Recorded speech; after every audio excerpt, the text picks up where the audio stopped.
But this book looks like, I'm not going to get the book, but it looks like that everybody, if you're interested in the art street, if you're interested in the topic of the robbing credit, you can get it.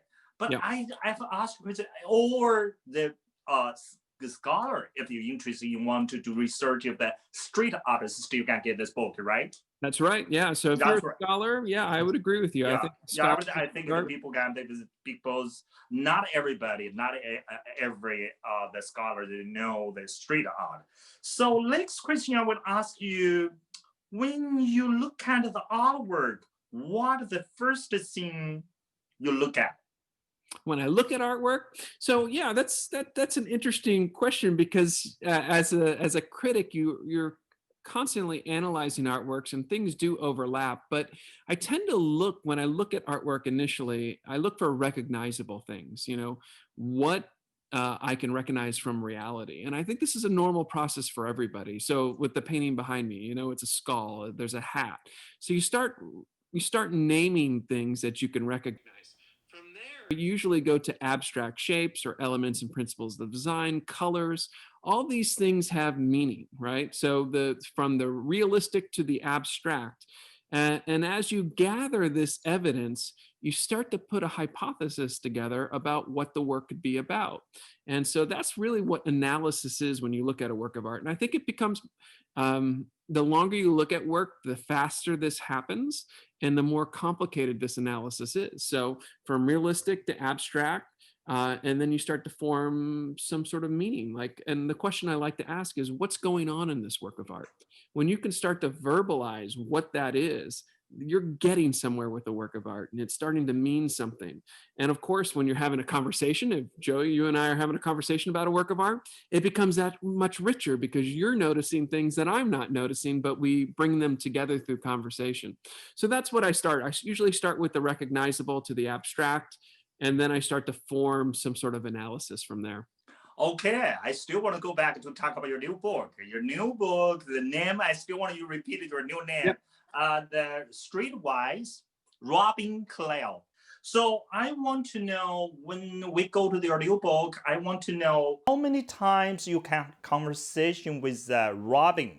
So what the Robin, the background, I know you do a lot of research and his background. So when you conversation face by face to him, what the artist Robin make you really see, I want to finish the book. I have to finish book.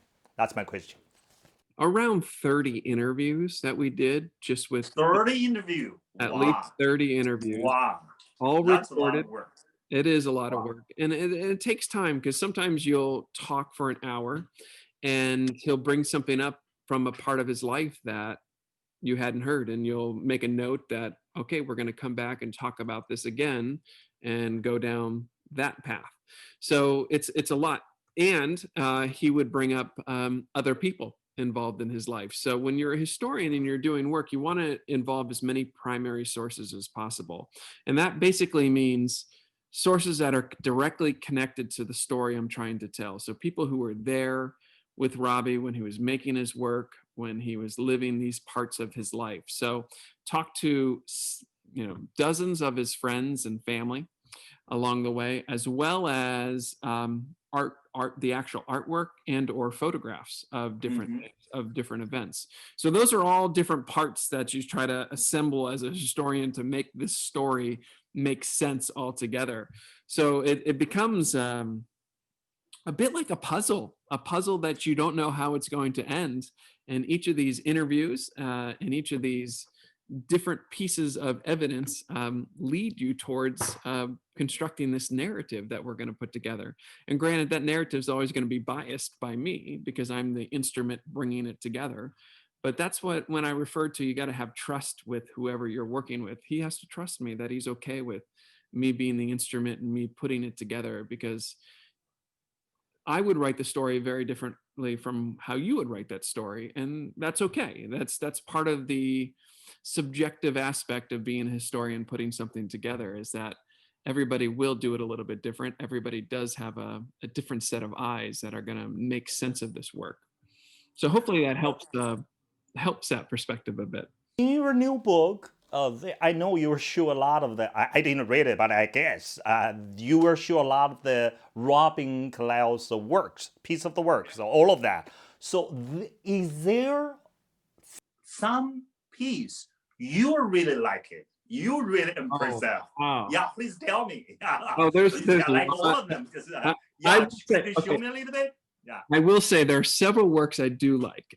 Some have, so his work can be very difficult to look at. It's not pretty work, you know. So it's definitely not. He'll make the joke as it's not work that you want to hang above your bedroom or in your family room, unless you're looking to, you know, supposed to be some sort of diet aid.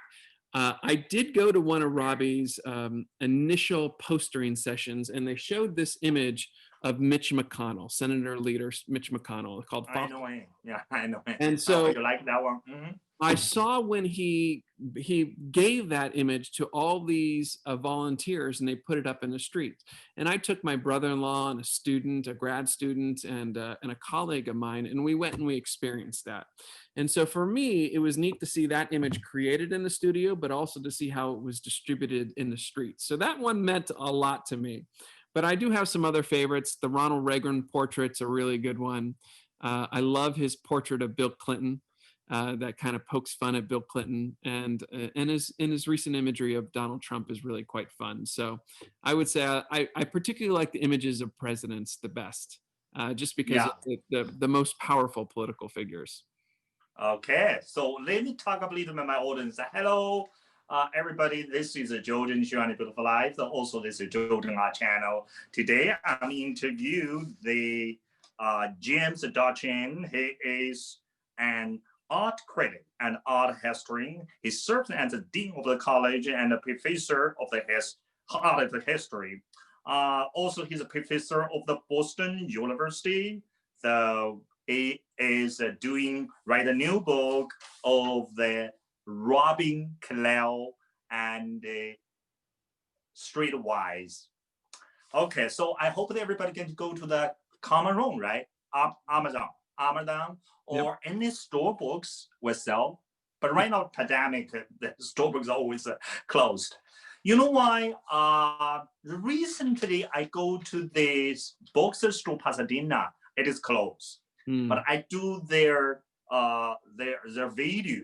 I saw there's a slogan. Some artists posted a slogan there. Gave me the very impression. I think the street art everywhere. Like you in the TED, you made a speech. You don't need a gallery. You are free to do anything. So let's go back to talk about the performance art. What's your concept of performance art? My conception of performance art, yeah, that's so. I think in a way, all art is performance based. Historically, if we went back, it's art that is happening in real time and involves you know, usually some sort of three-dimensional aspect and engaging with an audience.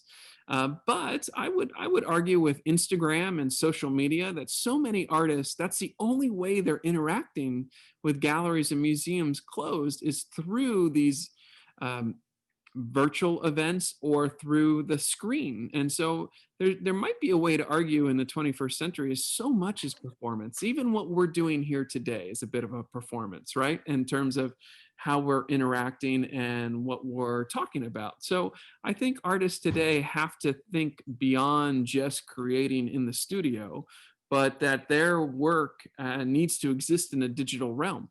And that involves some performance. And so whether it's stagnant, it's moving, or and even if you can't get someone in a three-dimensional space, I would argue that performance art is something that every artist should be concerned with if we expand that definition a bit. So James, I have a lot of questions to ask you, but time can like a little bit almost 1 hour. So let me ask a more important question, like are there any trends in the art world that you are following? The trends in the art world, there's so many things that are happening in the art world, but globalization is one of them. I mean, there is no longer a center to the art world. And for the longest time in the modern era, we used to think of the bigger cities, New York City, Hong Kong, London, Paris, as significant art centers where that's where you need to go, where the trends of art are happening. And now that, especially with the global pandemic, we are able to engage with art forms and trends around the world just sitting where we are, just the way we're communicating across a great distance. So I'm excited to see how artists react to that, how they take advantage of that, how they can dip into other cultures. And engage new audiences. So that, to me, I'm very interested in. I think the second trend that I'm particularly interested in is how artists are selling their work now.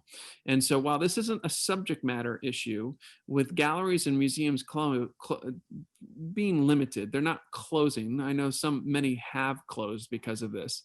But how direct sales are working for artists, how they're selling their work, how they're reaching their collectors, and how they're getting new collectors and folks interested. So whether it be through social media, whether it be through other alternative methods, their websites, or other creative ways, creating experiences online where you can develop a collector base and relationships. That's something I'm really interested in, because it gives the power back to artists to build their audience and to make it as a small business owner. So those are some things that I'm interested in, but I'm always interested in public art. I love art that's available to the public. That's your favorite. That's your do research. But you make me surprised because you are really big teacher. Because I think when you're a student, you are interested in that. It means you will be you're graduate, you're a university, you're really big professor. You teach your graduate students. You begin to study their study and research your art, street art. As art becomes more digital, what do you see in the future for the artist? Yeah, as things become more digital, artists have to adapt, and they're going to have to figure out ways to leverage those digital platforms to make them work for them. And it's not to say that everybody has to, and it doesn't mean that everybody has to use digital means to make their artwork. I think there will always be a market and interest in traditional art materials. But at the same time, the digital platforms open up all sorts of new ways for creating and expressing oneself. But on top of that, it's once they create it, how do they get it out there? And so I think the digital platform's part of that. So it's twofold. It's adding to the repertoire and how we make things, but also how we reach new audiences. And it's not going away. It's just going to get richer, and the knowledge base for artists has to grow. So even if you're just using spray paint cans to make your work in the public sphere, the digital realm is still a really important medium, because most people will probably see your work through a screen and not in person. So, Jim, I will report myself to you because in the pandemic, in the couple months ago, I interviewed 5 people face by face. There are, from the doctor, the actor, actress. So the last question I will ask you: how has the pandemic impact your work? Oh, wow. Yeah, the pandemic has definitely impacted my work in many ways. One, because I'm a professor and everything is online and virtual for how we teach. And even all my meetings today, everything was virtual. Uh, but that also goes for writing. While writing, and whether I'm writing books or articles for the paper, while that's a solitary experience, and I could do that from home, and usually I'm alone, it still involves research where you would go out into the public, you would go out to the local museums, galleries, and do interviews in person. So everything I've done for the newspaper and or all my research has been through Zoom or through Facebook Live or just via phone. So it's very rare that folks will want to meet in person, and most archives and most museums have been closed up until recently. Recently here in San Diego, the museums just started to open, which I'm thrilled about. But it doesn't mean anything is slowed down. Still writing, still have another book underway that I'll be looking to get published in the next year. So I'm excited about that. And my students are still here, and they're still hungry, and they're still willing to learn, and for that I'm grateful as well. So I still get to connect with them, and while we're using a screen, we know it won't be that way forever. And it's temporary, but there's probably a few things that will stick with us. I think we'll probably still use a lot of this virtual communication method for being efficient. Yeah, I probably won't always have to travel somewhere to give a presentation or a lecture, and that it's okay to do it through this way, because it can save folks a lot of money and time. Okay, Jen, very thank you so much to have been here and with my Zhou Show and Beautiful Life, and also our Zhou channel. Okay, great. I'll do that. Once I stop, I'll send it in the next 5-10 minutes. Okay, thank you. All right. Thanks, Joey. I appreciate it. Have a good day.